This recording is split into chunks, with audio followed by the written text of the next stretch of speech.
President of the Lanka Private Bus Owners Association, Gamanu Wijeyaratne, has called for a special subsidy following yesterday's diesel price revision by LIOC.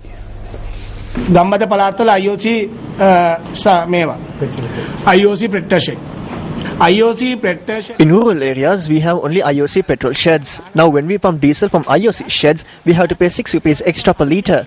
We have heard a rumour that not only the IOC, but even the Petroleum Corporation will increase prices in the near future.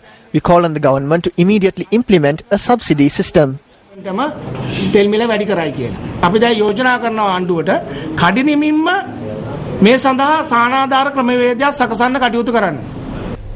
Meanwhile, the Ceylon Petroleum Corporation announced that although Lanka IOC increased the price of diesel, it has no intention of raising prices.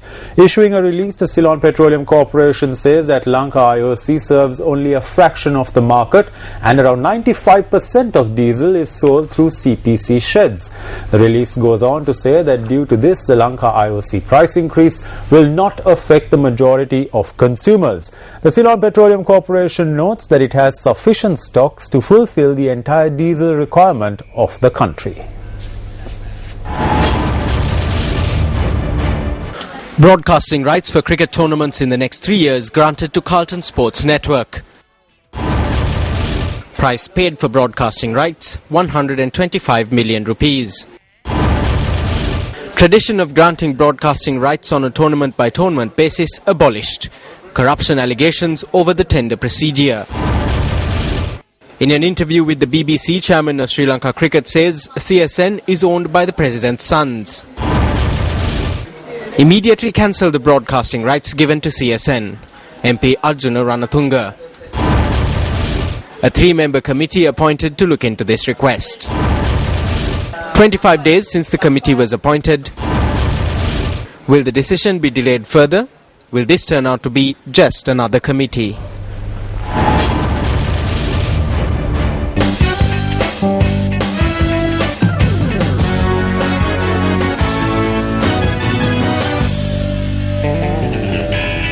Opening your sports news this evening, Pakistan defeated Australia by 32 runs in their final Super 8 match of the World 2020 at the R. Premadasa Stadium in Colombo and have now a strong chance of qualifying for the semi-finals.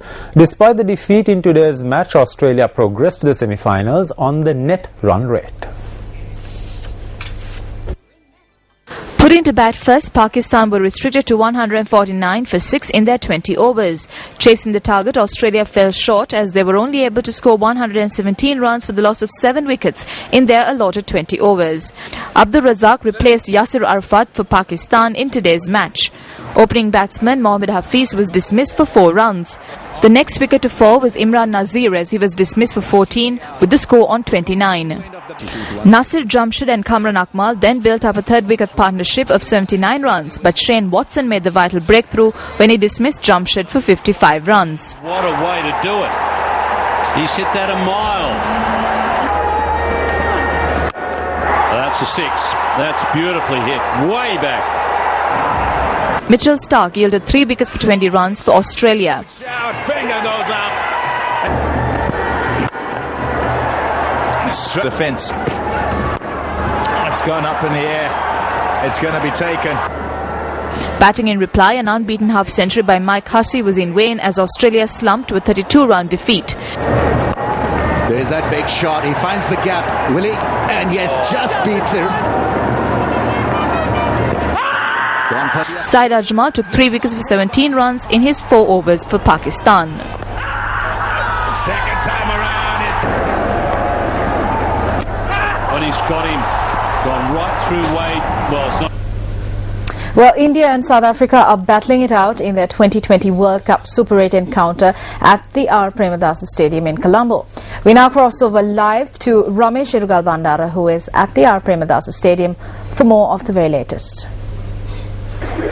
A very good evening, Sonali. Well, the final match of the Super 8 between India and South Africa is currently underway at the R. Premadasa Stadium here in Colombo. Now, put into bat, the Indians got off to a shaky start, losing 3 quick wickets for trivial scores. Gambhir was the first ball as he was undone by Moni Morkel. Virat Kohli was caught behind of a Jack Khaldi's delivery, while Virendra Sehwag, who looked to take the game away from the South Africans, was the third wicket to fall. Now, India eventually ended up with 152 runs for the loss of 6 wickets in their allotted 20 overs. Now, this was mostly thanks to the efforts of Suresh Raina, who top scored for the Indians with 45 runs, while Rohit Sharma also chipped in with 25 runs.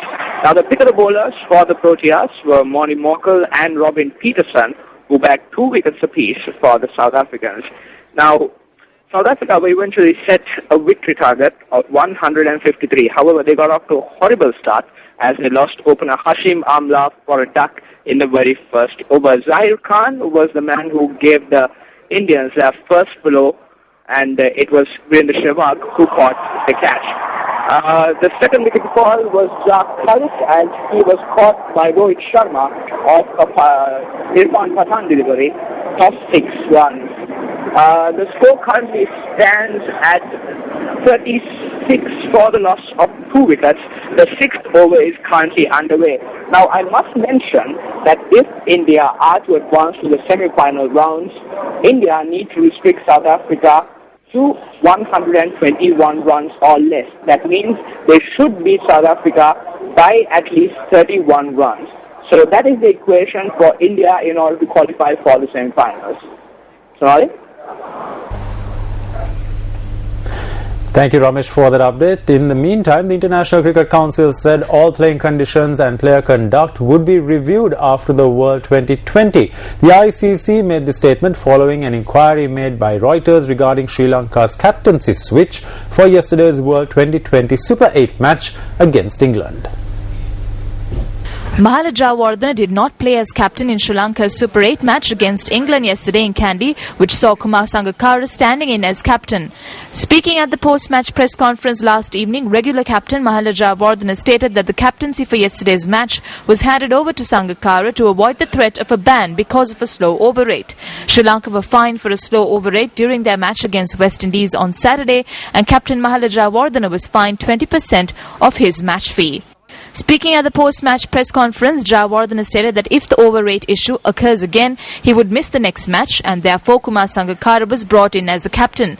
Jayawardene also said that the players try their best, but the penalties are harsh, and added that they did the captaincy switch with the right intention, as they did not wish to sit out the big games.